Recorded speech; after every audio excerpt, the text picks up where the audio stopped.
Boa noite a todos, sejam bem-vindos a mais um programa Gráficos no Radar. E na volta do feriado, o índice Bovespa descolou das demais bolsas mundiais, apresentando um forte movimento de aversão ao risco. Ele fechou com queda de 3,78% aos 113.400 pontos, vai perdendo importante suporte de curto prazo, passa a olhar agora para os 111 mil.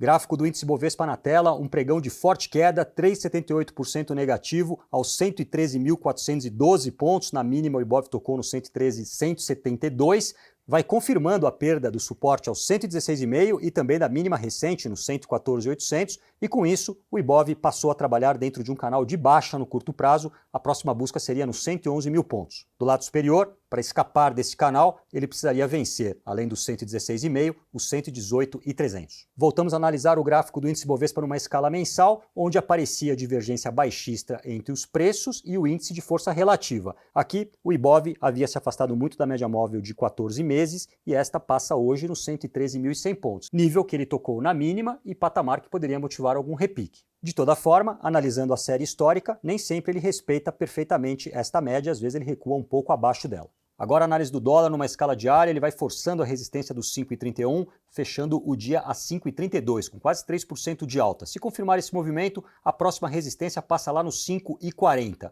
Já do lado de realização de lucros, vindo abaixo dos 5,27, aí o ativo passaria a olhar para a reta de suporte lá embaixo, nos 5,17. Com a forte queda da bolsa e a alta do dólar, vamos analisar então o Ibovespa dolarizado. Aqui na tela, o EWZ, a ETF da nossa bolsa calculada pelo Morgan Stanley, a visão que eles têm do nosso mercado. Por aqui, o índice atingiu a base do canal de alta, que passava nos 34 pontos, nível que poderia motivar uma reação. Nesse caso, tem gap para fechar nos 35,70 e principal resistência de curto prazo nos 37,75. No caso da perda confirmada dos 34 pontos, aí o EWZ poderia acelerar ainda mais na venda.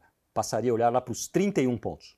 Nos Estados Unidos, as quedas foram moderadas, o S&P 500 nesse momento está recuando 0,13% aos 4.514 pontos, tem suporte nos 4.470, aqui passa a base do canal de alta iniciado em novembro do ano passado, e do lado superior, acima do recorde histórico que ficou marcado aos 4.545 pontos, o índice passaria a olhar para um próximo objetivo nos 4.617. Analisando agora as ações, começando com o Itaú, que acabou perdendo o suporte da congestão onde ele trabalhava, na região dos 29,65 e acelerou na queda e vai fechando o pregão aqui com quase 5% de desvalorização aos 28,67. O próximo suporte é nos 28,45, o teto da antiga congestão que ele havia rompido em meados de maio. No caso de um pullback, os 29,65 atuariam agora como primeira resistência e o banco apenas retomaria a tendência de alta se rompesse lá em cima a resistência aos 31,50.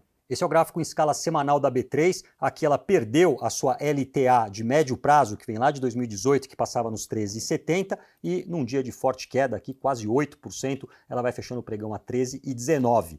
A gente então ajustou esta linha, que agora passa lá nos 12,27 e em caso de continuidade da queda, este então seria o próximo suporte para B3. Aqui o ativo apenas retomaria a força compradora se voltasse a trabalhar acima dos 14,16. Este é o gráfico da Via, numa escala diária. O canal é de baixa e o ativo que perdeu o suporte na linha dos R$11 vai em busca da base desse canal, que projeta lá nos 7,40. Antes, o ativo tem uma parada intermediária nos 8,45.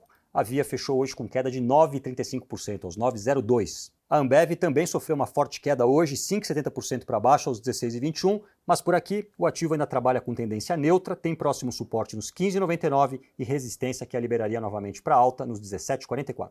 Gráfico da CEMIG em escala diária, aqui o ativo trabalha dentro de um canal de alta, mas iniciou um movimento de realização de lucros a partir da resistência dos 13,81 e vai recuando em direção ao próximo apoio nos 12,98. A CEMIG fechou com queda de 1,78% aos 13,25. Se perder os 12,98, abriria uma janela para venda, ela passaria a olhar para os 12,45 e depois para a base da estrutura nos R$12. E do lado superior, na quebra definitiva dos 13,81, ela voltaria a olhar para o teto da estrutura, a projeção seria lá próximo aos 15,15. A Cyrela, que no finalzinho de julho havia perdido a base do grande triângulo na região dos 22,10, tem uma próxima projeção de objetivo apontando para os 15,88. Antes, ela pode encontrar apoio intermediário na região dos 17,96. Se respeitar esse patamar e voltar a subir, aí seria um pullback em direção à base do triângulo, que vai oferecer principal resistência nos 22,30. No gráfico da Jalles Machado, a gente observa que o pullback foi concluído até a sua antiga LTA, que passou a oferecer resistência na região dos 10,26. O papel tocou lá e começou a cair, e hoje ele atingiu o suporte na região dos 9,41, fechou com queda de quase 6% aos 9,35. Caso perca também este número, passaria a olhar agora para os R$ 9,00, mais abaixo o próximo suporte seria nos 8,59. Para entradas na compra, o melhor seria esperar que o ativo rompesse a reta de resistência que está passando lá entre os R$ 10,00 e depois os 10,26. Gráfico da Boa Safra numa escala intradiária de 120 minutos. Por aqui houve perda da base do canal de alta, isso aconteceu no finzinho de agosto. O ativo acelerou na venda, mas encontrou suporte nos 13,55 e agora vai congestionando entre os 13,55 e as resistências ficaram aos 13,98 e aos 14,37. Precisaria então quebrar este último ponto para voltar para dentro do canal e a gente acreditar numa retomada. Do lado inferior, em caso de perda dos 13,55, aí o ativo poderia acelerar na venda buscando os 12,87. Este é o gráfico da Petrobras Distribuidora, BRDT3. Aqui, formação de topo na região dos 29,73, que foi confirmada com a perda do suporte nos 27,85. Era o teto da sua antiga bandeira de alta. O ativo acelerou na queda e veio forçar agora o suporte nos 24,79. Hoje fechou o pregão um pouco abaixo desse número, aos 24,63. Se confirmar a perda desse suporte, aí ela poderia acelerar a venda e tentar lá os 22,31. Do lado de uma melhora, a gente traçaria aqui uma reta que pode oferecer resistência na região dos 26,10.